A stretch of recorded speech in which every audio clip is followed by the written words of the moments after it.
entramos al momento cúspide de la adoración, la predicación de tu palabra, Señor. Por eso, Padre, nos humillamos delante de ti y te pedimos que a través de tu Espíritu nos guíes. El predicador es débil, pecador, imperfecto, humano a fin de cuentas, pero confiado, Señor, en la obra de Cristo, y a través de él llega y predica la palabra. Señor, pone en mí fidelidad y exactitud, Señor, que no me desvíe ni de un lado hacia el otro, Señor, o hacia el otro, sino que trace con rectitud la palabra de verdad, Señor. Y así como es trazada la palabra, podamos vivir cada uno de nosotros en rectitud delante de ti. Vístenos, Señor. Estamos, Señor, ya vestidos. Haznos ver la realidad de la vestimenta de santidad que por gracia Cristo nos ha dado. Gracias, Señor, por este tiempo. Gracias por la obra de tu palabra en esta iglesia. Gracias por la vida de palabra abundante. En el nombre de Cristo oramos. Amén. Nos sentamos, hermanos.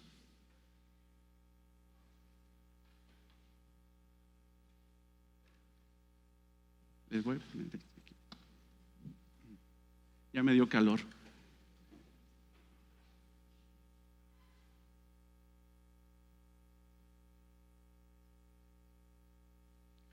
Tomo este tiempo inicial porque creo que la oración de hace rato como que dije algo que no me cuadró y el Espíritu Santo me redarguyó.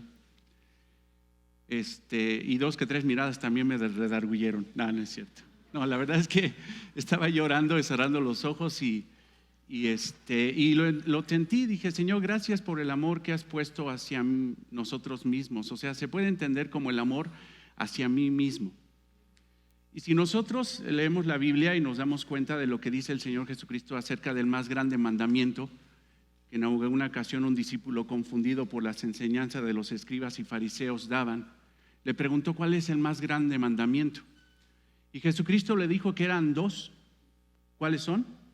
Sintetizado: amar a Dios con toda la fuerza de nuestro ser y amar a nuestro prójimo como a nosotros mismos. Pero hay gente que dice que hay que amarse a sí mismo. Pero si te fijas, el Señor Jesucristo habló de 2, no de 3. Amor a Dios y amor al prójimo.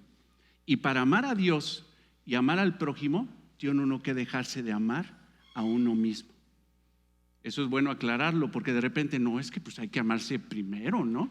No, hermanos, cuando encuentres ese texto de la Biblia, esos textos de la Biblia, como pasa en los evangelios, como pasa en Efesios, por ejemplo, cuando habla de que el esposo ame a su esposa, entonces nada más tenemos que entender que no es el amor a nosotros mismos lo que nos va a hacer honrar a Dios y honrar al prójimo, amar a Dios y amar al prójimo. Tenemos que aborrecernos a nosotros mismos. Y una forma de mostrar realmente que estamos en Cristo es amando a Dios con toda la fuerza de nuestro ser y amar a nuestro prójimo como a nosotros mismos. Amén. Entonces, si alguien tiene más dudas al respecto, ahí está Marcial, pregúntele. Ahí están hermanos, ahí está Israel, ahí están los hermanos que están en el seminario para que puedan preguntarle de eso que a lo mejor a muchos no les cuadra. Te voy a pedir que vayamos a Colosenses 3, versículo 12 al 17. Colosenses 3, de 12 a 17, y hemos estado predicando durante estos meses este pasaje, esta epístola, mejor dicho, hermosa, maravillosa, que Dios escribió a la iglesia de Colosas y que por aplicación escribió a toda la iglesia cristiana. Platicaba hace ratito con unos hermanos y les decía que hemos tomado la decisión que en esta iglesia vamos a predicar expositivamente y seriado. ¿Qué quiere decir?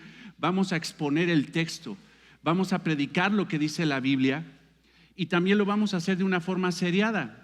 Entonces estamos ahorita ya meses, semanas atrás, ya incluso meses, predicando toda la epístola de los Colosenses y vamos ya en el punto intermedio de la predicación de la epístola a los Colosenses. Si me acompañas, vamos a dar lectura al versículo 12 hasta el 17. Vestidos pues como escogidos de Dios, santos y amados, de entrañable misericordia, de benignidad, de humildad, de mansedumbre, de paciencia, soportándonos unos a otros y perdonándonos unos a otros si alguno tuviese queja contra otro. De la manera que Cristo os perdonó, así también hacedlo vosotros. Y sobre todas estas cosas vestidos de amor, que es el vínculo perfecto. y la paz de Dios gobierne en vuestros corazones, a la que asimismo fuisteis llamados en un solo cuerpo, y sed ¿qué? Agradecidos. La palabra de Cristo mora en abundancia en vosotros, enseñándonos y exhortándonos unos a otros en toda sabiduría, cantando con gracia en vuestros corazones al Señor con salmos e himnos y cánticos espirituales. Y todo lo que hacéis, sea de palabra o de hecho, hacedlo todo en el nombre del Señor Jesús, dando gracias a Dios Padre por medio de Él. ¿Quién es trasnochador? ¿Verdad? Nada más levanta la mano el pecador de enfrente y levantan la mano todos los demás. Y si eres trasnochador y de repente se te ocurre ver la televisión, después del himno nacional, ¿qué vas a ver? Un montón de infocomerciales donde empiezan a promoverte los famosos productos milagro, ¿no? Consume esto, ponte esto, ejercítate con esto y vas a alcanzar el objetivo. Y la realidad, hermanos, es que sabemos casi por lo general todos esos productos son una fantasía, es un engaño. Pero realmente ellos dependen mucho, el resultado de ello depende del uso. Por ejemplo, si compras una bicicleta estática que te promete que vas a tener una figura espectacular en 3 meses, pues lo que tienes que hacer es ocupar esa bicicleta durante los 3 meses para que realmente se dé. Pero tristemente termina esa bicicleta de perchero. Ahí termina abandonada y no se dan los resultados. Pero sobre todas estas cosas, lo que más impresiona de esos comerciales de productos milagro son las fotografías, si las has visto, del antes y después. Y la verdad, eso es un testimonio tremendo. Dice, así estaba antes esta señora y ve cómo terminó. O sea, ve esta figura y ahora ve esta figura espectacular. No, hombre, o sea, es impresionante lo que hizo el aparato. Si nos damos cuenta de lo que estamos leyendo en este pasaje de Colosenses del 1 al punto donde vamos a llegar hoy, si el Señor nos lo permite, nos damos cuenta que Pablo está diciendo que la iglesia es distinta. Que antes esos colosenses tenían una figura totalmente distorsionada por el pecado, pero ahora por la gracia del Señor ahora están vestidos, están renovados y se parecen a Cristo. Antes su vestimenta era totalmente harapienta por el pecado gobernaba en sus corazones, pero vino Jesucristo a transformar su vida y los hizo unas nuevas criaturas. Les dice ahora que están vestidos realmente de una nueva naturaleza, la naturaleza de Cristo, que abandonaron el Adán y ahora son como Cristo, que abandonaron el pecado, que ya no reina el pecado, que ahora matan el pecado como lo hemos estado estudiando, que ya no están vivos para el pecado, sino que ahora están vivos para Dios, tienen una nueva vestidura, están con una vestidura renovada de santidad y ahora tienen que salir vestidos al lucir esa nueva vestimenta. ¿Tú te has dado cuenta que los viernes y los sábados de repente la gente se viste mejor? De repente ves en la calle, esta señora va muy cuca, ¿no? ¿A dónde va? A una fiesta. Va luciendo sus ¿qué? Sus mejores trapos, ¿no? Sus mejores garras, como dicen por ahí, ¿no? Porque va a algo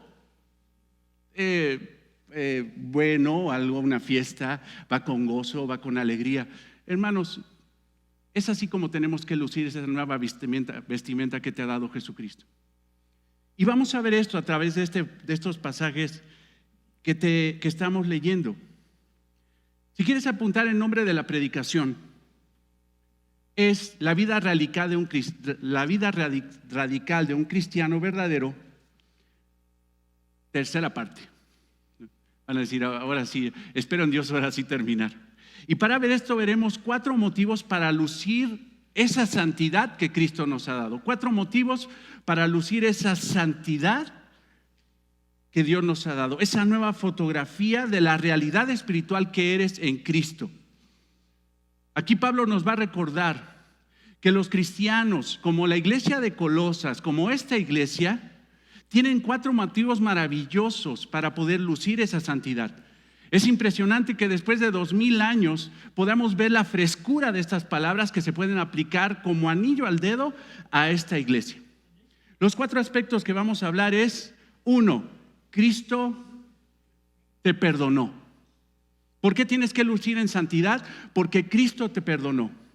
Segundo aspecto, la paz de Cristo gobierna tu vida. Tercer aspecto, la palabra de Cristo mora ricamente en tu mente. Y cuarto aspecto, el nombre de Cristo es tu identidad y autoridad. Veamos el primer aspecto. Versículo 12, te voy a pedir que vayamos desde ahí.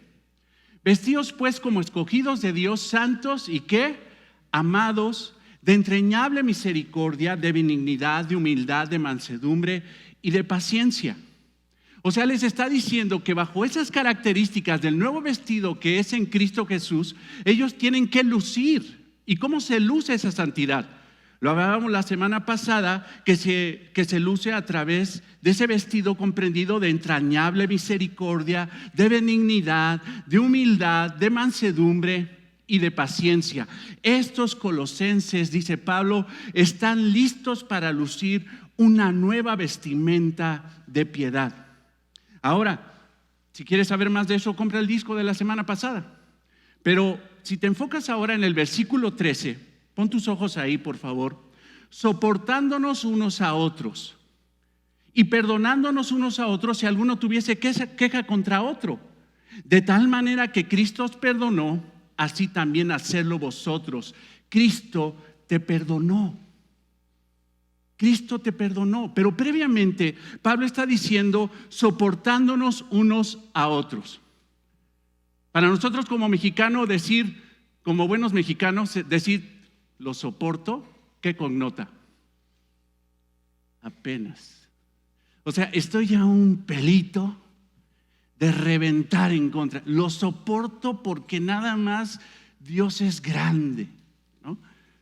Pero déjame decirte que en el contexto de las palabras que vemos aquí de Pablo y en el contexto de las palabras griegas, soportarse es tolerarse, tratar con paciencia, soportar al prójimo. No es algo forzado, no es una actitud negativa, sino que es una paciencia sufrida en el amor que ha recibido esa persona a través de Cristo. El que ama, el que ha sido amado por Cristo, sabe amar a su hermano y lo soporta, tiene paciencia. Pero si nosotros vemos la palabra en griego, donde la estructura en griego es mucho más rica, también soportar es tolerar, es retener, es detener la palabra. Y esto nos da un contexto maravilloso porque Dios ha retenido su juicio contra ti. Porque tú eres pecador, porque todos hemos pecado y merecíamos la ira de Dios contra el pecado y contra el pecador que no se arrepiente. Pero sin embargo Dios retuvo su ira y te trató con misericordia.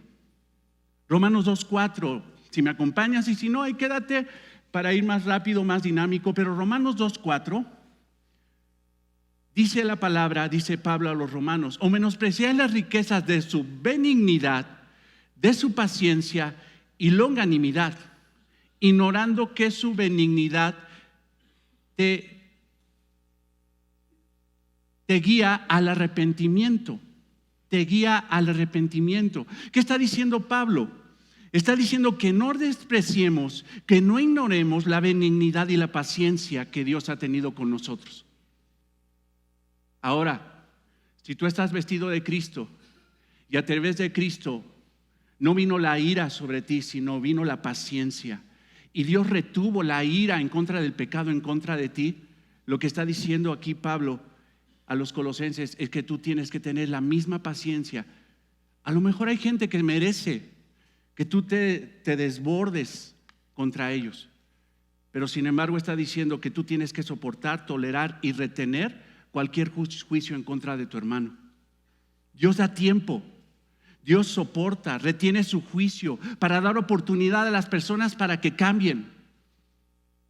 ¿Dios te dio oportunidad para que cambies? ¿Cuánta oportunidad? Uy, pastor, mire, sabrá que yo empecé a darme cuenta que soy pecador desde los 12 años. Y ahorita tengo 24, entonces si le dice 12 menos 24 menos 12, pues han sido 12 años de que Dios Hermano, no hagas cuentas así.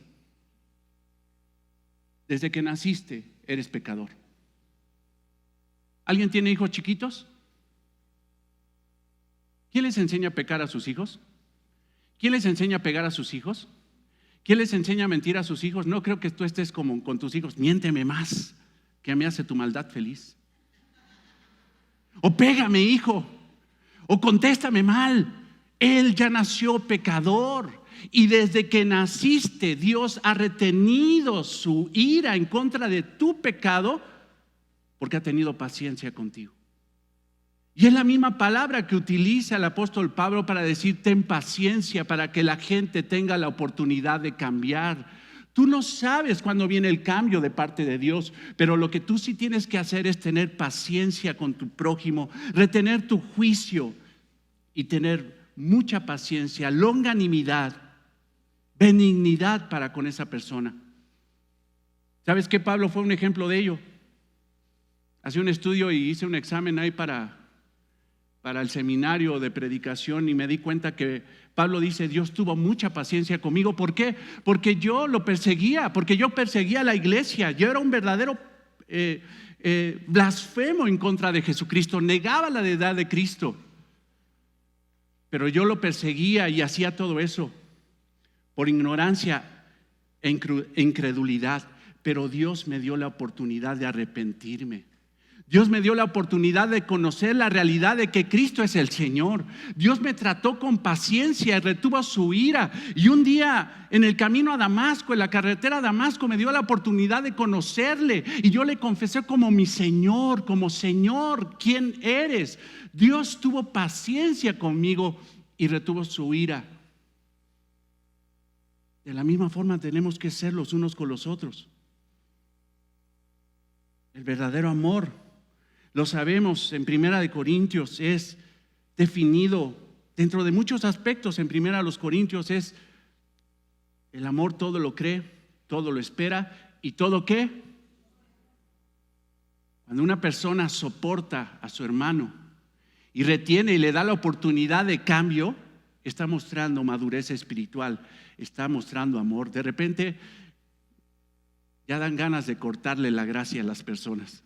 Hasta aquí llegaste, hasta aquí, mira, ya llegaste, ya ves el vaso, ya se derramó, ya no más.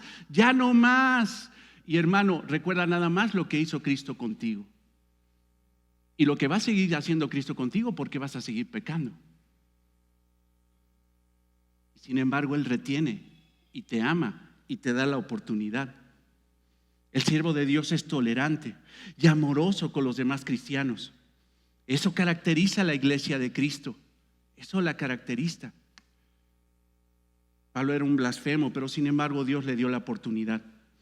Nosotros tenemos que dar esa misma oportunidad que Cristo nos dio a los demás, teniendo paciencia con los hermanos. Ahora yo te pregunto, ¿los colosenses tenían problemas o eran una iglesia así chula de bonita? ¿Tenían problemas? Sí, ¿por qué? Porque eran humanos. Y déjame decirte que mientras estemos aquí seguimos pecando, y la iglesia perfecta que ya no va a pecar es la que va a estar delante de la presencia de Cristo. Pero aquí vamos a seguir teniendo problemas. Y puede haber una ofensa, y puede haber una situación, un malentendido. Puede ser. Pero sin embargo, Pablo está exhortando a la iglesia a que reflejen esa nueva vestimenta, a que se proyecten en esa nueva naturaleza y luzcan esa nueva vida en Cristo. Por eso dice que se tienen que mantener soportándose mutuamente. Pero muchos cristianos inmaduros, en lugar de amar a su hermano y mantenerse unido a ellos, los juzgan, chismean de ellos, salen de la iglesia, se juntan con otros o con otras. Ay, quién sabe, el pastor, y quién sabe cuál, y quién sabe, y empiezan a emitir un juicio en contra de sus hermanos. Y eso no es lucir la nueva vestimenta que por gracia el Señor te ha dado. Tenemos que tener paciencia. ¿Cuántas personas quieres que lleguen a la iglesia nuevas? Oras en la semana. Yo oraba hace rato con la familia y le decíamos: Señor, trae a la iglesia a los que han de ser salvos. ¿No te gustaría que esta iglesia estuviera llenita y ya no hubiera lugar y se rellenara? A lo mejor cabemos aquí 450 personas. ¿No te gustaría eso? No es vanagloria, o sea, si van a conocer la verdad, si Cristo a través de su palabra los va a hacer genuinamente libres, qué bendición. Pero hermano, ellos van a llegar incluso hasta de otras iglesias, van a venir cristianos de otras iglesias donde tienen ideologías e incluso tienen falsa doctrina, y tú los vas a tener que recibir y los vas a tener que soportar y tolerar y retener muchas cosas por amor a ellos. Ahorita que veo a mi hermano Gerardo, pues te abrieron, mi hermano, y te dieron cuenta que necesitabas un trasplante de hígado porque tu hígado ya no puede más. Y hemos estado orando para que en tu cuerpo venga un nuevo hígado y tu cuerpo no lo rechace. La misma palabra que está utilizando Pablo, no rechace al miembro, sino lo reciba. Eso sería una bendición. Hermano, todos los días el Señor está trasplantando nuevos órganos a su iglesia. Y el vínculo que nos va a hacer unir y que no desechemos al miembro nuevo es el amor, la aceptación, soportándonos los unos a los otros y perdonándonos los unos a los otros si alguno tuviere queja contra otro. La realidad es que puede haber queja y la hay. Pero no podemos desechar a un miembro del cuerpo de Cristo. Ahora, ¿cuál es la base de esa unidad? El amor. Porque es que el vínculo, ¿qué? Perfecto, dice el apóstol Pablo. Pero si existe el amor, la manifestación, una de las manifestaciones más grandes del amor es el perdón. El perdón. Nadie puede decir que ama a una persona si no la persona en sus ofensas, si no la soporta, si no tolera. Hermanos, los colosenses no se le iban a pasar toda la vida soportando, sino tenían que llegar a la conclusión inicial: perdonar. Hay gente que dice: yo nada más lo soporto, pero nunca lo voy a perdonar. No lo voy a perdonar. Y todavía se sigue: no lo voy a perdonar. Pero ¿sabes qué? El problema no es eso. El problema es que un verdadero cristiano tiene que hacer y debe de tener disposición siempre de perdonar cualquier ofensa que venga de su prójimo. Versículo 13, pon tus ojos ahí. Luego me dice mi esposa: es que hablas muy rápido y te atrabas. Es que me emociono y me trabo. Versículo 13, soportándonos unos a otros y perdonándonos unos a otros si tuviesen queja contra otro. Los problemas existen y existían dentro de la iglesia de Colosas, pero ellos tenían que perdonarse en lugar de quejarse amargamente entre ellos. La queja amarga en contra del hermano no puede ser dentro de la iglesia cristiana. Lo que nos exhorta el Señor es a perdonar y no a quejarnos. Una persona que se la pasa quejándose de los demás no tiene amor, no sabe soportar y no sabe perdonar. Perdonar es el acto de otorgar gracia a una persona que no lo merece.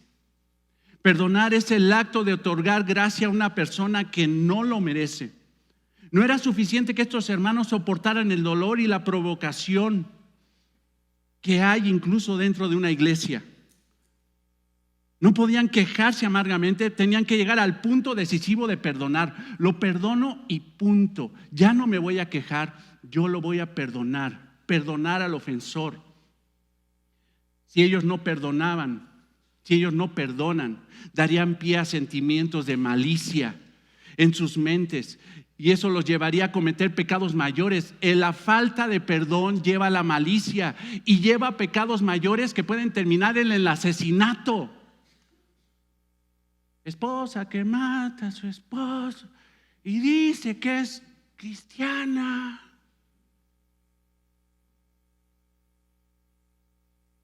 En cuanto tengamos una queja en contra de otro, lo debemos de perdonar de corazón e inmediatamente. Inmediatamente. Si tú lees el libro de Integridad y Sabiduría de Miguel Núñez, él dice: yo tomé convicción de algo. En cuanto venga una persona a pedirme perdón porque me ha ofendido, yo le tengo que decir: no te preocupes, de antemano ya estás perdonado. Porque la actitud de un verdadero cristiano es perdonar todo y a quien sea. ¿Y sabes cuándo? Inmediatamente. Estas palabras hablan de prontitud, no de perdonarlo para el año que entra. En la estructura de palabras de Pablo enseña que el soportarse debe ser recíproco. Soportando los unos a los otros. La estructura de la lengua, hermano, en el griego, quiere decir que eso es algo que debe de ejercerse todos los que están en la iglesia, soportando los unos a los otros. Pero cuando habla de perdón, en la estructura en el griego habla de una cosa individual. O sea, el perdón, eso sí ya es cosa tuya. O sea, nos tenemos que soportar todos, pero nos tenemos que perdonar en una cuestión individual. El perdonar es un acto de tu voluntad y de tu corazón.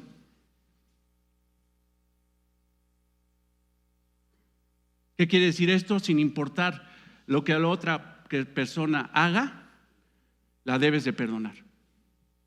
Es que me hizo, si usted supiera, ni me cuentes, no sabes de las consejerías cómo se la pasan diciendo, o sea, es que mi esposa, esto se lo oía a Toño Ortega, es que mi esposa es como el diablo. Y después de describir cómo es la esposa, Toño le dice: sí, efectivamente, es el diablo, pero la tienes que perdonar. Y si no fuera tu esposa, como tu prójimo, la tienes que perdonar. Y si fuera tu peor enemigo, como tu peor enemigo, la tienes que perdonar. Los cristianos no tenemos lugar para la queja y para la amargura y para la falta de perdón. Si tú lees los dos deudores, Mateo 18, 23, 35, y hago una invitación para que vengas al estudio de la epístola a Filemón, la epístola del perdón, tú te darás cuenta que Dios le perdona, el Señor le perdona una deuda incalculable a ese siervo que le debía una cuestión tremenda, y esa deuda representaba el pecado. Y sin embargo Dios, a través de su gran deuda, Dios con su gracia lo perdonó. Pero este que fue perdonado de una gran deuda sale a la calle y se encuentra con un consiervo que le debía una cantidad mínima, y lo agarra y no lo perdona, lo agarra del cuello y lo mete a la cárcel. Pero Dios lo trató con misericordia, y sin embargo él no trató con misericordia. Y déjame decirte una cosa: ese tipo de actitudes, por lo que vemos en el contexto, genera entre los consiervos no una relación de amor, sino una relación de juicio. ¿Por qué? Porque dice que los consiervos, al ver a ese hombre atacar a ese otro hombre que le debía, que no le debía lo que él debía al Señor, fueron delante del Señor y le dijeron: ¿qué crees que hizo este? No le perdonó la deuda cuando tú le perdonaste todo. De repente uno como pastor tiene que ir delante de Dios: Señor, ya mete en disciplina a esta hermana, ya métela, o sea, haz lo que tengas que hacer. Pero ¿cómo puedo orar por esta hermana que se ve que tiene una falta de perdón, por este hermano que tiene una falta de perdón? Si Dios te perdonó, no tienes ningún derecho a no perdonar. Porque si Dios está dispuesto a perdonar aún la falta más grande, tú debes de tener la misma disposición de perdonar la falta más grande hacia ti. ¿Cuántas veces debe de perdonar un cristiano? A la tercera, pastor. La tercera es la vencida. ¿70 veces qué? 7. ¿Y eso cuánto es? No, es mucho. Te la voy a sintetizar. Siempre, todas las veces. Pablo les recuerda a estos colosenses algo muy importante. Al mismo tiempo, les da la referencia de cómo deben de perdonar. Fíjate, vamos a ver adelante de este versículo que estamos estudiando. De la manera que Cristo os perdonó, así también hacedlo ¿qué? Vosotros. O sea, no es perdonar como tú quieres, no es perdonar como tú crees, sino que de la manera que Cristo te perdonó, porque si eres salvo, Cristo te perdonó. El mensaje del Evangelio es el perdón de Dios a través de Jesucristo. De la manera que Cristo te perdonó, así también hacerlo vosotros. Pablo no permite que la iglesia perdone a su manera. Perdono, pero no olvido. No, Cristo nos ha perdonado todo, pasado, presente y futuro. Cristo no reprocha nuestro pasado. Cristo nos ha otorgado gracia cuando no lo merecíamos. Por eso te enfatizo, te invito a que vengas al estudio, porque es necesario que conozcas esas realidades espirituales. En Efesios 4:3 dice: antes sed benignos unos con otros, misericordiosos, perdonándonos unos a otros, como Dios también nos perdonó a vosotros en Cristo. Eso es importante. El perdón para la humanidad solamente viene a través de Cristo. Si una persona dice: quiero tener una relación de paz con Dios, pero no acepta a Cristo como Señor y Salvador, esa persona nunca va a ser perdonada, porque el perdón que Dios otorga es a través de Cristo. Si una persona va en arrepentimiento y fe delante del Señor, esa persona va a ser perdonada por Dios. El perdón es una de las manifestaciones más grandes del amor. John MacArthur dice que cuando una persona perdona es cuando más se parece a Dios. Cuando una persona perdona es cuando más se parece a Dios. Ahora, cuando una persona no perdona, ¿a quién se parece? Al diablo. Versículo 14: y sobre todas estas cosas vestidos de amor, que es el vínculo ¿qué? El vínculo perfecto. El amor es la más grande virtud de la vida cristiana. Sirve como eslabón, como pegamento de esas gemas preciosas que se llaman perdón. Es más, en el contexto yo te lo podría decir. ¿Tú has visto esas cadenas bonitas que vienen como una bolita y luego un eslabón? Bolita, eslabón, bolita, eslabón, bolita, eslabón, bolita, eslabón. ¿No? Ya que te regalen una, hermano. Bueno, te voy a decir una bolita: entrañable misericordia. ¿Y cuál es el eslabón que liga al otra? Amor. Después, otra que se llama perdón. ¿Y el siguiente eslabón cómo se llama? Amor. Luego, soportarse. ¿Y el siguiente eslabón cómo se llama? Amor. Benignidad, amor. Humildad, amor. Mansedumbre, amor. Paciencia, amor. Y esa cadena es incorruptible porque los une el amor. Escucha lo que dice Warren Brisby al respecto. Cuando el amor gobierna nuestra vida, une todas las virtudes espirituales para que haya belleza y armonía, la cual es indicativo de madurez espiritual. Esta armonía y madurez mantiene la vida equilibrada y en desarrollo de la iglesia. Cierro la cita. Si alguien dice que es un maduro espiritualmente, si alguien ha tomado muchas clases de crecimiento espiritual y no tiene amor, nada es. Primera a los Corintios 13. Cuando amas, perdonas. Hermanos, la única forma de soportarnos los unos a los otros y perdonándonos los unos a los otros es amándonos. La manifestación más grande de la madurez espiritual dentro de la iglesia, la manifestación más grande de que realmente hemos profundizado en la doctrina de la gracia, la doctrina de la Biblia, es de que nos amemos los unos a los otros. Podremos saber mucha Biblia, pero si no vivimos la Biblia, si no vivimos el mensaje de la Biblia, que es amor a través de Cristo, no tenemos nada. Primer aspecto, entonces, Cristo nos perdonó. Segundo aspecto, la paz de Cristo gobierne su vida. Fíjate, pon tus ojos ahora en el versículo 15. La paz de Cristo gobierne su vida es el segundo encabezado. Versículo 15, la paz de Dios gobierne en vuestros ¿qué? Corazones, a la que asimismo fuiste llamados a ser un ¿qué?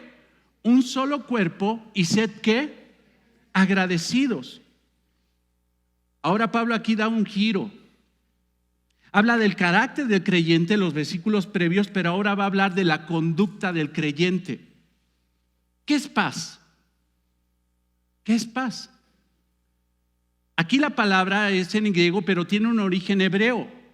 Y tú sabes que la palabra paz en hebreo, ¿cuál es? Shalom. Esta palabra era un saludo ya común incluso entre los discípulos de Cristo después de la resurrección del Señor. Shalom. Esta palabra hablaba del bienestar que tiene una persona cuando tiene paz con Dios y tiene paz con su prójimo. Esa palabra shalom puede también significar una vida en abundancia, shalom. Y así se saludan. ¿No se ha encontrado una iglesia, ha sido una iglesia donde así se saludan? Lalo, shalom. Ahora, shalom. ¿Qué están diciendo? Paz con Dios y paz con los hombres. La bendición de Dios sobre ti. Ahora, ¿por qué tiene un hombre o una mujer esa paz, ese shalom? Es cuando esa persona es llamada a salvación. En el momento de que es llamada a salvación se establece una relación de paz entre Dios y él. ¿Por qué? Porque antes éramos enemigos de Dios. ¿Recuerdas que el Señor Jesucristo dijo: el que no está conmigo, contra mí está? Y cuando nacimos en pecado y éramos enemigos de Dios. Hay gente que dice: no, es que yo nunca fui enemigo de Dios, pero eras indiferente, nunca lo obedeciste. Cuando no se obedece a Dios, cuando uno es indiferente a Dios, uno se convierte en enemigo de Dios. Y déjame decirte que eso es tremendo, porque hay gente que todavía se atreve a decir: yo estoy peleado con Dios. Yo estoy peleada con Dios. Pues escoge a tus enemigos, porque tener a Dios como enemigo, dura cosa es dar cosas contra el aguijón. Pero cuando Cristo vino y te salvó, te posicionó en un lugar de gracia, en un lugar de paz, donde estás en paz con Dios. Y en la medida de lo posible, dice Pablo a los romanos, estarás en paz con todos los hombres, porque tienes una nueva naturaleza. Ya no eres el conflictivo, sino buscas ahora un vínculo de paz. Estar en paz porque tienes paz con Dios. Dios te apartó. Romanos 5:1 dice: justificados pues por la fe, tenemos paz para con Dios por medio de nuestro Señor Jesucristo. Entonces Dios nos llamó a salvación por medio de Cristo. Y por consecuencia los cristianos disfrutamos de una paz que el mundo no da. No necesitas Dalai para tener paz. ¿Algún medicamento para que se ponga la gente así, para que flote? Marcial, tú que eres médico. Hay varios. Y ahí andan con sus chochos para dormir, ahí andan con sus chochos para despertar, ahí andan con sus chochos para trabajar, ahí andan. ¿Por qué? Porque no han experimentado la paz de Dios. Y el mundo no puede dar la paz verdadera, que solamente es a través de Cristo. Los cristianos somos los que disfrutamos, hermano, de una verdadera paz. Y por ende, esa paz se tiene que reflejar dentro de la iglesia. Este lugar es un lugar de paz, no de guerra.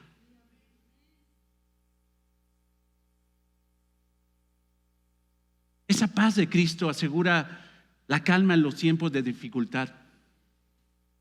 Esa paz del Señor nos da armonía entre nosotros, aunque, hermano, mira, yo recuerdo, esta iglesia no ha pasado guerras bien fuertes, hermano. Yo creo que si hubiéramos puesto aquí una imagen, aquí pasó la Tercera Guerra Mundial. Hemos pasado unas cosas tremendas, pero Dios ha tenido gracia con nosotros y a través de la paz de Cristo hemos salido adelante. Por lo menos aquí estamos, y veo bastantes. Pero fíjate ahora lo que dice Pablo, que la paz de Cristo, ¿qué dice ahí? Gobierne, ¿qué? Vuestros corazones. Esta palabra, hermano, a mí me explotó el sistema cuando la vi. ¿Qué es esta palabra gobierne? Fíjate que esta palabra es un término de atletismo. Es un término que se le da al que preside la competencia y da los premios. O sea, un umpire, un referee, el árbitro dentro de la iglesia. ¿Quién es el árbitro dentro de la iglesia? El que va a regir las decisiones dentro de la iglesia. La paz de Cristo. A ver, está raro eso, pastor. Fíjate, este que preside la competencia, el que da los premios, es el que ve la armonía para que la competencia sea limpia y armoniosa. Ahora fíjate, de la misma forma, ese árbitro está en el corazón del creyente. ¿Por qué? Me vino un ejemplo en la cabeza. Eso de las consejerías, hermano, es bien delicado. Porque cuando das una consejería fuera de la voluntad de Dios y te das cuenta que no lo hiciste mal, ¿sabes qué pasa en mi corazón? Y si tú estuvieras en mis zapatos, ¿qué pasaría? Ya no tengo paz. Ya la regué. Ya lo dije mal. ¿Y ahora cómo le hago? Y entonces mi corazón empieza a decir, chispas, no tengo paz. Pero cuando doy una consejería apegada a la Biblia, y aunque la gente me ponga cara de que muérete, pero te estoy diciendo la verdad de la Biblia, mira, aunque tenga conflicto con los demás, yo tengo paz en mi corazón. Ese referee me está diciendo, hiciste las cosas en pro del evangelio. Es el que gobierna el corazón. Ahora, sé que a muchos nos dieron el consejo chafa de que, ¿qué hiciste? No, pues tal y tal y tal. ¿Tienes paz en tu corazón? ¿Tienes paz en tu corazón? Ahí está, estás bien. ¿Estás bien? ¿Tienes paz en tu corazón? Sí. ¿Sabes qué? El corazón es, ¿qué? Engañoso, más que todas las cosas. No sé si más que el diablo, pero el corazón humano engaña, traiciona. En pro de que yo tengo paz en el corazón, se han hecho las más grandes barbaridades dentro de la iglesia, dentro de la familia, dentro de la sociedad. El que dicta el corazón del cristiano es la palabra de Dios, no su propia conciencia. El árbitro es el que rige y dice, fíjate cómo te tienes que preguntar. Voy a hablar con esta hermana que no me cae bien. ¿Por qué digo hermanas? No sé, voy a poner otro ejemplo. Esta hermana, o los niños, no sé. Voy a hablar con este hermano que no me cae bien. Ahora, ¿cómo se lo voy a decir? En pro a la paz de la iglesia. En pro a la paz que debe de haber en nosotros. Este sentimiento que siento en contra de esta persona edifica la paz dentro de la iglesia. Hazle caso al referee. Hazle caso al umpire. Porque ese referee o ese árbitro es capaz de sacarte la roja. Y cuando te saca la roja, pierdes la paz. Y hay gente, hermano, que hasta se va de la iglesia. Pero si el árbitro te dice verde, porque arreglaste las cosas con el hermano, hiciste caso de la disciplina eclesiástica, y si alguien pecó contra ti, le llamas en lo secreto, le dices, ¿sabes qué, hermano? Te pasaste de lanza. Estaba yo formado en la fila y te metiste y no consideraste, y mira, hermano, yo te pido que, mira, la palabra de Dios dice, yo te quisiera ver bien, y si eres egoísta te va a pasar lo que le pasó a los corintios egoístas que dejaron sin comer a sus hermanos. No te quiero ver enfermo, ni debilitado, ni muerto. Ama al Señor. Pero se lo dices en secreto y no anda chismeando con los demás.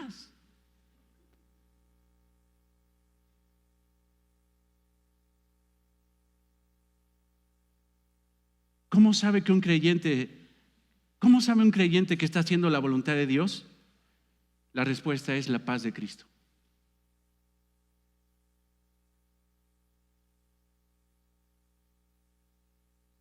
No es suficiente sentir paz. Es tener paz en base a la armonía de la Escritura y lo que enseña la palabra de Dios. Necesito obedecer la palabra de Dios para que yo tenga paz. Y siempre la palabra de Dios me va a llevar a perdonar, a soportar y a agradecer. Final del texto del 15, versículo 15. Y la paz de Dios gobierne en vuestros corazones, a las que asimismo fuisteis llamados a un solo cuerpo. ¿Qué es el cuerpo? La iglesia, el cuerpo de Cristo, y sed que agradecidos. Aquí la pregunta, hermanos, es, ¿eres agradecido con Dios? porque alguno dirá, pastor, yo soy agradecido. Antes de comer le doy gracias a Dios por los alimentos. Antes de salir le doy gracias a Dios. Antes de esto, hermano, sí, pero Pablo no está hablando de dar gracias a Dios por los alimentos. Pablo está hablando de darle gracias a Dios por el hermano que tienes a un lado sentado de ti, a un lado sentado a ti. Aquí la pregunta es, ¿cuántas veces le has dado gracias a Dios por el hermano que tienes a un lado de ti? ¿Cuántas veces le has dado gracias a Dios por el esposo que Dios te dio? Pastor, es que no está para darle gracias a Dios. Hermana, merecías uno peor. ¿Cuántas veces le has dado a Dios gracias por el esposo que tienes? ¿Cuántas veces le has dado gracias a Dios por la esposa que tienes? ¿Cuántas veces le has dado gracias a Dios? Es más, yo te voy a pedir que hagas un ejercicio mental y no voltees a ver a la persona.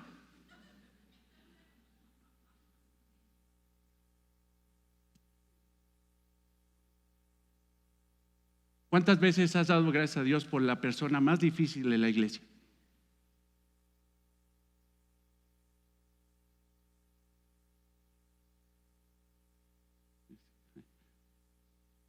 Dale gracias a Dios porque es un regalo de Dios, porque por medio de esa persona nos soportamos los unos a los otros y nos perdonamos los unos a los otros y mostramos el amor que Cristo ha tenido con nosotros y la paciencia que ha tenido con nosotros. Dale gracias a Dios por el hermano que tienes. Dale gracias a Dios por el pastor que tienes. Te tocó ora a Dios para que vengan más.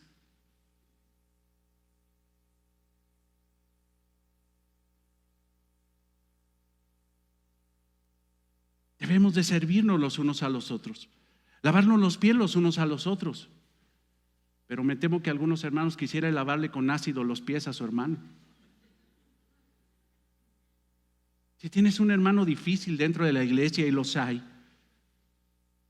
no te quejes, sino contribuye a la paz de Cristo dentro de la iglesia.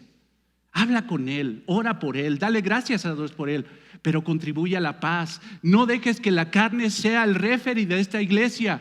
Es la paz de Cristo lo que es el referee y dirige el corazón de esta iglesia. Lo que contribuye a la paz en la iglesia no es la queja, mucho menos el resentimiento, sino el agradecimiento.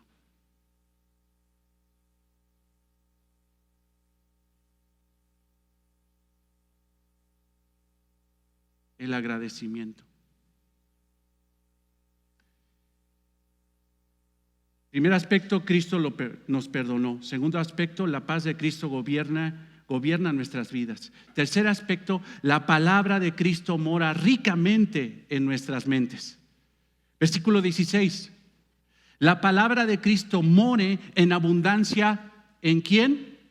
En vosotros, enseñándonos y exhortándonos unos a otros en toda sabiduría, cantando con gracia en vuestros corazones al Señor con salmos e himnos y cánticos espirituales. Aquí la pregunta, ¿qué es la palabra de Cristo? Obviamente, ¿qué palabra es? La palabra de Dios. Las Escrituras, la Biblia, el Antiguo y el Nuevo Testamento es la palabra de Cristo. Cristo es el mensaje principal de la Biblia. Es el mensaje de redención que tiene Dios para el hombre. Juan 5:39. Le dijo Cristo a estos hombres que no sabían leer la Biblia, no habían escudriñado, nada más leían por arriba. ¿Y sabes cuál es el riesgo de leer la Biblia por arriba? El mismo riesgo y error que cometieron estos fariseos. Fíjate lo que les dice el Señor Jesucristo: escudriñad. Hay gente que dice, es que yo leo la Biblia. No, la invitación de la Biblia no es que leas la Biblia, es que escudriñes las Escrituras. Escudriñad las Escrituras, porque a vosotros os parece que en ellas tenéis la vida eterna. Y fíjate lo que les dice el Señor Jesucristo: y ellas son las que dan testimonio de mí. La Biblia habla de mí, dice Cristo. La palabra entonces de Cristo, ¿qué es? La Biblia es Cristo. Si alguien tiene conflicto con esto porque no lo hemos encontrado, que de repente, no, la Biblia no es eso. Hermano, lo que te pido y lo que te invito es que leas la Biblia, pero no la leas. Escudriñes la palabra de Dios y encontrarás esa gran realidad. El tema principal de la Biblia es Jesucristo, y Cristo está desde Génesis hasta Apocalipsis.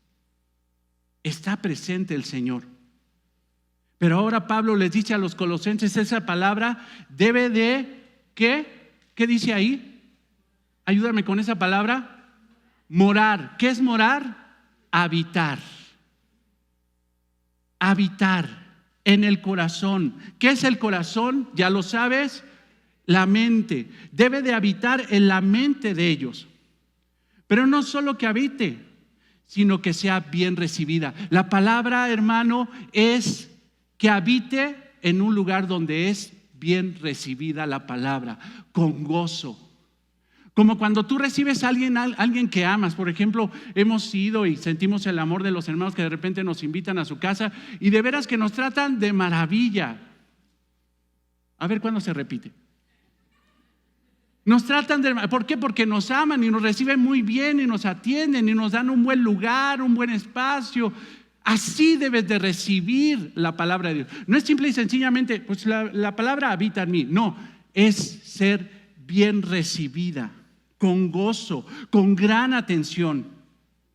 Es como si Pablo dijera, la palabra de Cristo sea recibida en tu mente con gran amor, gozo, sírvele, atiéndela y dale morada permanente y no la dejes ir. Porque cuando se te va ese que quieres tanto y te dice, ay, discúlpame, ya me tengo que ir. ¿Por qué te vas, hombre? Quédate otro ratito. Así debe de ser recibida la palabra de Dios. Vaya, que la palabra de Cristo se sienta como en casa.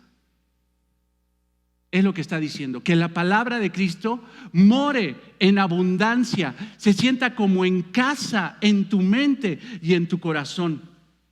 Pero ¿sabes qué? Me he dado cuenta que hay muchos cristianos que no quieren leer la Biblia, no aceptan la predicación de la Biblia y se conflictúan cuando uno les predica la Biblia y hasta se enojan. Recuerdo cuando empecé a predicar la palabra así, que todavía Dios me está perfeccionando y oren por mí. Pero lo que me enteré es que muchos dijeron, estuvo bien dura la predicación, puras pedradas. Entonces, esas personas, en lugar de dar bienvenida a la palabra y que habitara y que entrara y la recibieras como un buen anfitrión con amor, esas personas desecharon la palabra, no la quisieron aceptar en su corazón. Es como cuando tú abres a una persona que no quisieras que entre a la casa y le abres 2 centímetros. ¿Qué quiere? No hay pan duro, no hay tortillas, y le cierras.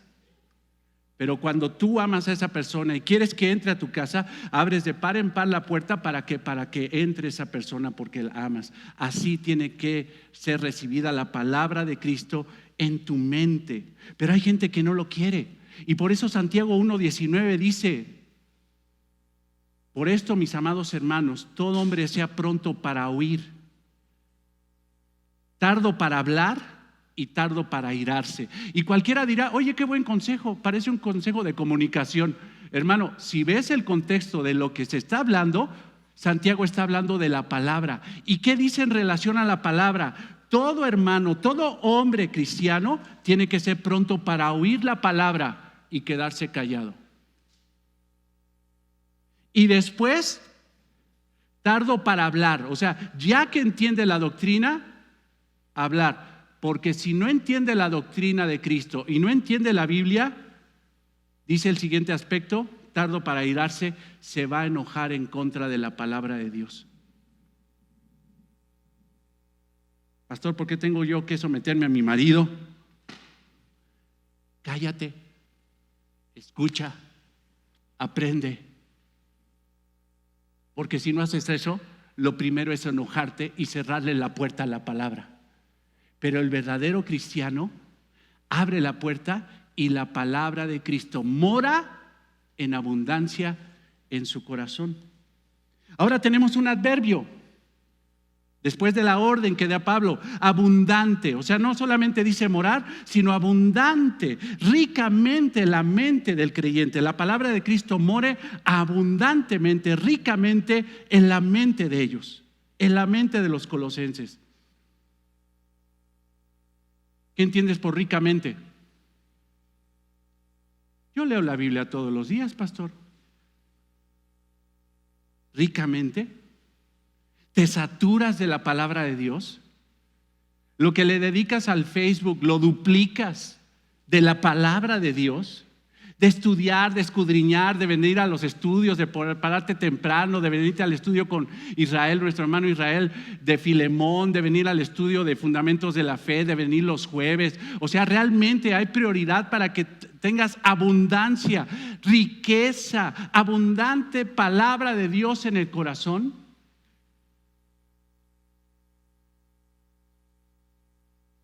Es que, pastor, no tengo tiempo. Yo soy un empresario. Yo soy una mamá con ¿cuántos hijos, pastor? Ni los que usted tiene. Usted tiene 2, bien fácil, ya están grandes. Pero yo tengo 4 y son chiquitos. Si hubiera a ver cómo me traen. Ocupadísima, pastor. No puedo ir a los estudios, no puedo ir porque yo tengo mucho trabajo. Tengo mucho trabajo. Hermano, hermana, déjame leerte las palabras de un hombre que tenía, yo creo, por ser rey, mucho más trabajo que tú. Y este es Salomón. Salmo 1, versículo 1 al 2. Bienaventurado el varón que no anduvo en consejos de malos, ni estuvo en camino de pecadores, ni en silla de escarnecedores se ha sentado, sino que en la ley de Jehová está su delicia, y en su ley medita de día y de noche. Saturado de la palabra de Dios. David considera que la palabra de Dios, bien recibida y en abundancia, produce felicidad.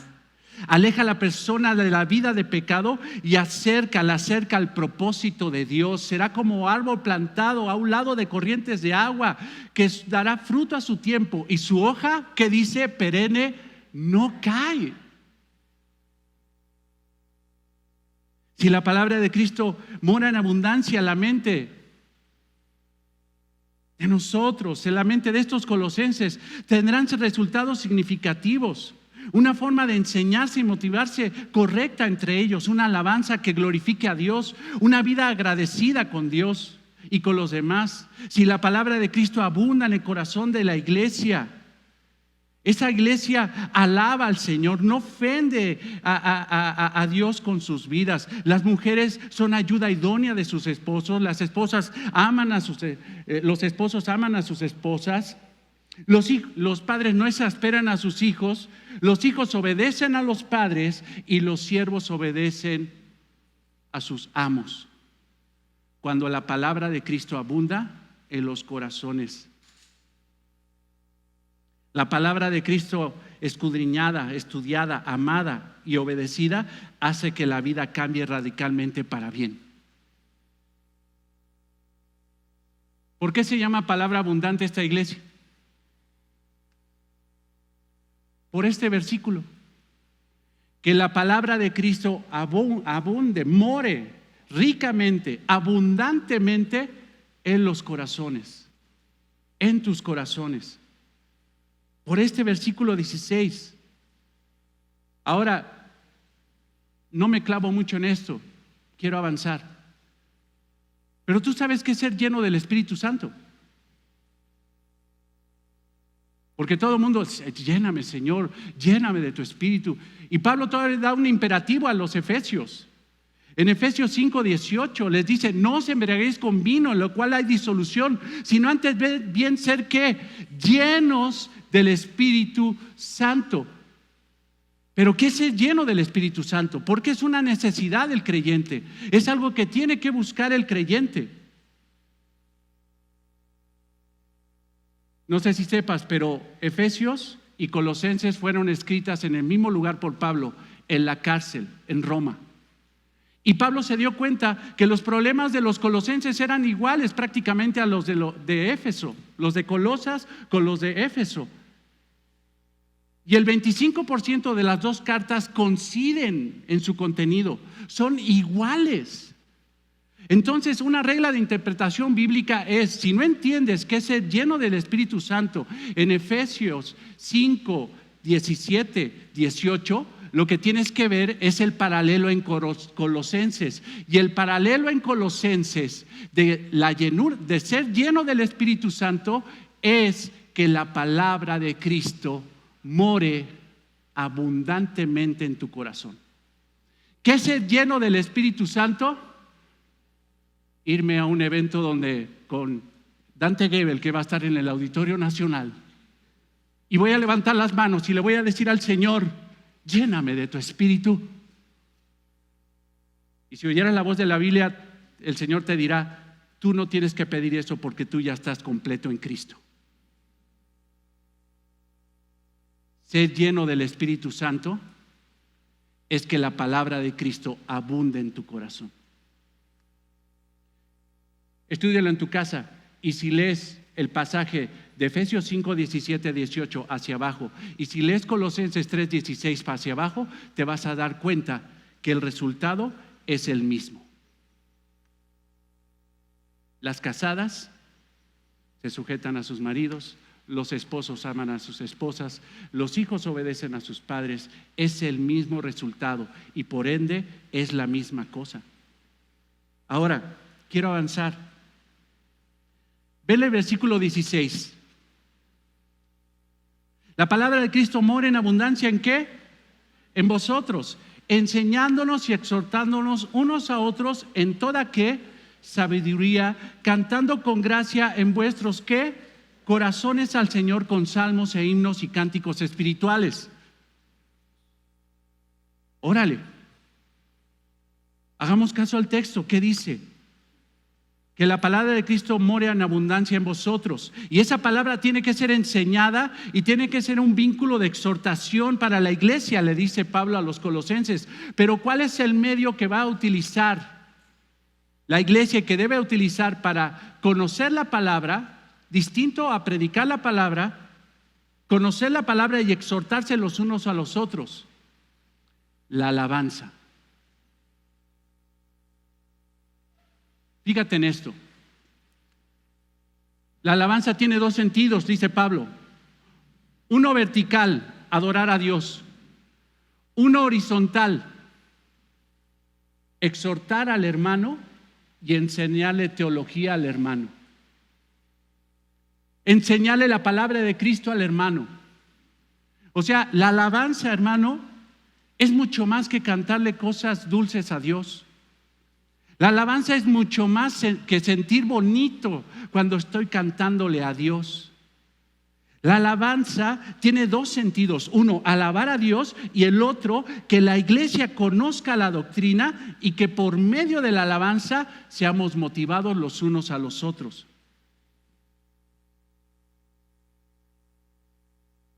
Ve las dos palabras, enseñando y exhortando. ¿Ya las viste? Yo te pido que te vayas rápido, si puedes, estamos en la misma epístola, Colosenses 1:28. Colosenses 1:28, y te darás cuenta que para Pablo la alabanza y la predicación de la palabra es lo mismo. La alabanza y la predicación de la palabra es lo mismo. Colosenses 1:28. ¿A quién anunciamos? Ese es su ministerio. Anunciar el evangelio, predicar la realidad bíblica. ¿A quién anunciamos? Amonestando la misma palabra de Colosenses 16 a todo hombre y enseñando a todo hombre en toda sabiduría la misma estructura de palabras, a fin de presentar perfecto en Cristo Jesús a todo hombre. La alabanza no solamente es cantarle a Dios, es reconocer los atributos de Dios a través de la enseñanza de la palabra. Pastor, ¿por qué ya no cantamos la de ven, Espíritu, ven y lléname, Señor? de tu preciosa unción. ¿Por qué no cantamos esa? ¿Cuál es el error doctrinal de esa alabanza? ¿Tú le vas a pedir a Dios algo que ya tienes? La alabanza es para enseñar doctrina. La enseñanza es para exhortar, la alabanza es para exhortarnos los unos a los otros. Fíjate lo que dice Warren Wiersbe al respecto. Fíjate, escucha esto porque está escalofriante. Escucha esto. Estoy convencido, cito, estoy convencido que la iglesia aprende teología buena o mala más de la alabanza que canta que de los sermones que escucha. Te lo vuelvo a decir, estoy convencido que la iglesia aprende teología buena o mala más de la alabanza que canta que de los sermones que escucha. Tú no vas a salir de aquí cantando la predicación, ¿o sí? Pero sí vas a salir cantando ¿qué? Y si la alabanza no está mal doctrinalmente, ya te llevaste una falsa doctrina en tu corazón.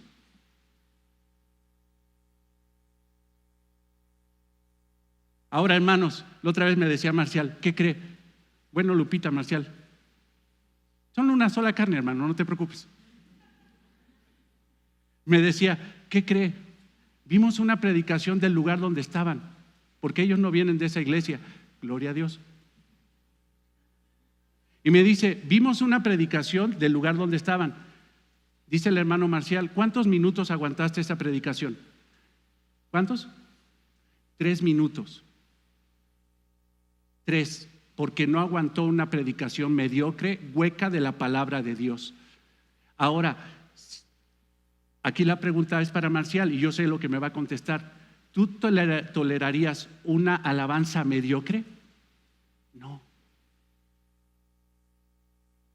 Si quieres una predicación llena de la Biblia, tienes que aceptar una alabanza llena de la Biblia.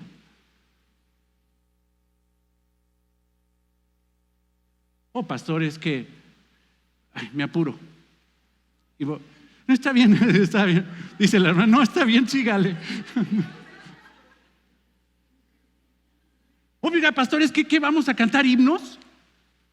Hermano, Pablo pone candado y dice, para que no te cometan errores con la alabanza, tienen que cantar salmos, cánticos, himnos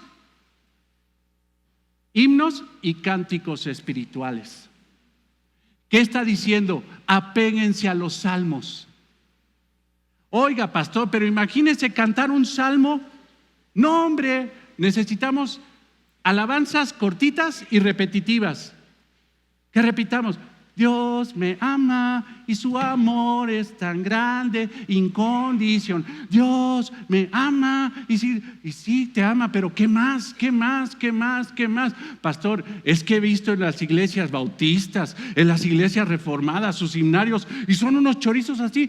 ¿Quién se las aprende? Los hebreos se aprendían los salmos de memoria.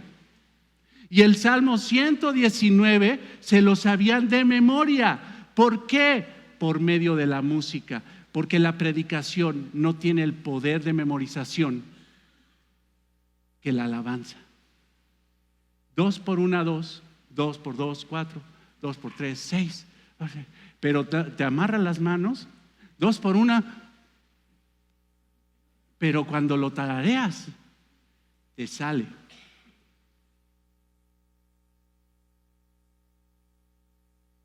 Es que, pastor, hermano, los hebreos eran analfabetas en algún sentido porque no leían hebreo. Ya en el tiempo de Cristo y de Pablo no leían hebreo. Y sin embargo se sabían el himnario, los salmos de memoria. Pero ¿sabes qué? Los salmos es el libro que más describe el carácter de Dios. Algo decía Israel en una clase, no sé si fue él o Marcial o alguien lo dijo, pero lo dijo muy bien. Si quieres conocer a Dios, lee los salmos. Si quieres alabar a Dios, canta los salmos. Hermanos, la alabanza es un medio de enseñanza y de exhortación dentro de la iglesia. Ahora, no te estoy diciendo que cantemos fríos, así de, porque decía Sugel Michelin que le causaba mucho conflicto una alabanza que cantaban en su iglesia y que pidió que la cambiaran porque decía la alabanza así: somos el pueblo jubiloso de Dios, somos el pueblo jubiloso. ¡Qué jubilosos! Ahora, hermanos, si la palabra de Cristo abunda en nuestros corazones, la alabanza tiene que ser enriquecida por la palabra de Cristo. Y si la palabra de Cristo está en la alabanza, y entiendes esa realidad doctrinal, espiritual, y tu corazón se goza, gózate. Pero hay gente que nada más viene a gozarse la alabanza y le canta a un Dios que ni conoce. Y así hay muchas letras,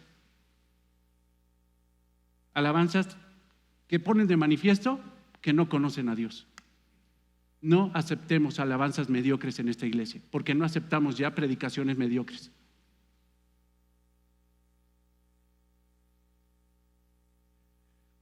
Último punto y termino. Primero, Cristo te perdonó.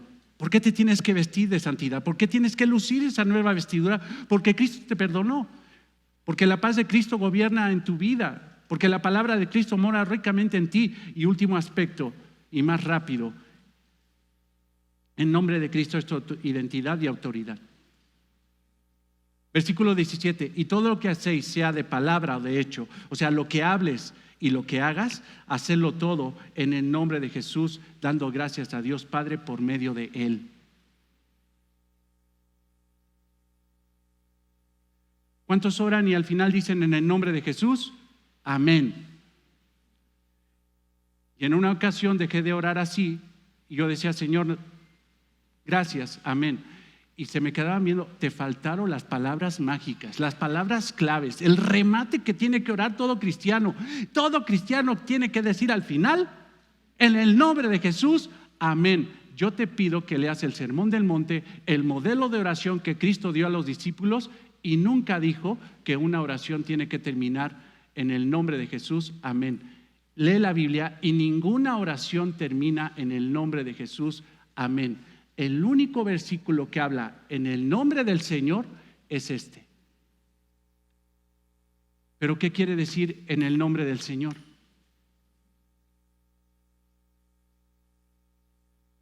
En el nombre del Señor quiere decir hacer todo conforme al carácter de Dios, hacer todo conforme a la voluntad de Dios, hacer todo conforme a lo que Dios quiere y exige de su pueblo. En el nombre del Señor, el nombre habla del carácter, de la forma de ser de Él y lo que exige de nosotros. Entonces, si tú oras y le pides a Dios en oración algo, debes de entender esto. Ahora, no estoy diciendo que orar terminar en el nombre de Jesús está mal. Lo que debes de entender en tu cabeza, lo que debemos de entender es esto. Te voy a dar una forma.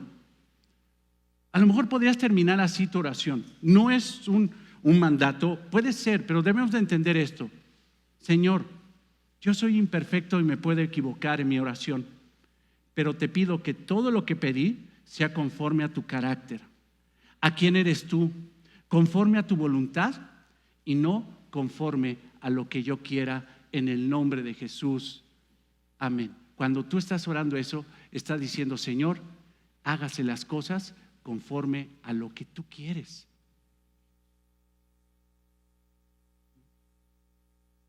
Ay, pastor, yo creía que las palabras mágicas para aceptar la unción. No, es la palabra de un siervo de Dios, de un esclavo de Dios, que dice: Señor, yo no te vengo a mandar, yo vengo a decirte que pongas en mi corazón tu voluntad para que se haga tu voluntad y no la mía. En tu nombre, bajo tu carácter, bajo tu mandato, bajo lo que tú quieres que se haga. Amén. Todo lo que hagamos dentro de la iglesia va a ser para la gloria de Dios, tiene que ser para la gloria de Dios.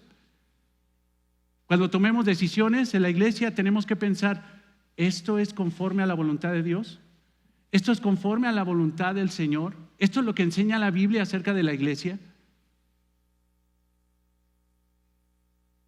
Hermanos, a través de este pasaje Pablo da un énfasis preciso de quién es el centro de la iglesia. ¿Quién es el centro de la iglesia? Dilo fuerte. El pastor, no. Los líderes, no. El centro de la iglesia es el que te perdonó. El centro de la iglesia es el que gobierna con su paz.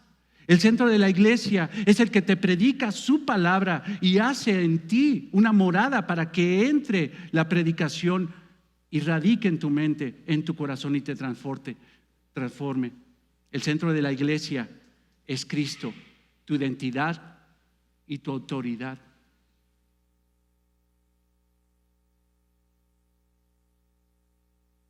Si para alguien esto no es trascendente y dice, pues sí, pero yo voy a hacer las cosas como yo quiera,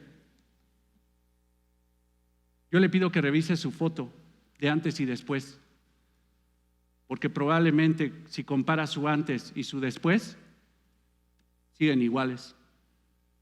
Porque realmente cuando Cristo salva a una persona, su foto de antes y después es radicalmente distinta. Radicalmente distinta. Preocúpate cuando te digan, sigues igual. La próxima semana vamos con esta realidad de ahora cómo debe ser en la casa. Ahorita hablamos en la iglesia. Pero déjame decirte una cosa y termino en este momento. Yo he visto una relación muy triste entre gente disfuncional en la iglesia que así es en su casa. Disfuncional en su casa y en su matrimonio. No permitamos eso. No lo permitamos. Si buscamos la paz de Cristo en la iglesia, tenemos que buscar la paz de Cristo en la casa. Así debe de ser. Vamos a ponernos de pie y vamos a orar.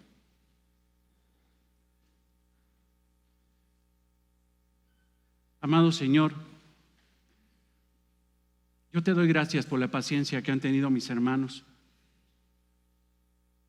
Gracias, Señor, porque a pesar de que otra vez me colgué, Señor, en tiempo es hermoso ver cómo cuando uno quiere terminar, muchos dicen, no, siga. ¿Por qué? Porque hay moradas en estos corazones que están recibiendo la verdad y se gozan y hay palabras, Señor, abundante y está transformando la vida de esta iglesia. Gracias, Señor, porque ya no somos iguales. Cuando vemos la foto de esa iglesia que se llamaba Nada es Imposible,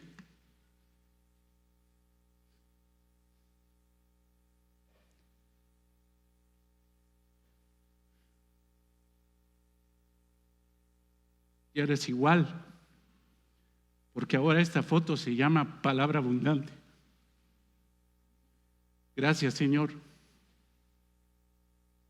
porque nos has cambiado. Gracias, porque ya no somos iguales. Gracias, Jesucristo, por ser el centro de esta iglesia. Gracias. Te pedimos, Señor, que lo que pasa en esta iglesia sea la realidad de nuestras casas, de nuestros matrimonios, de nuestras familias, la realidad de la relación con nuestros hijos, con nuestras esposas, con nuestro esposo, la realidad de nuestros trabajos.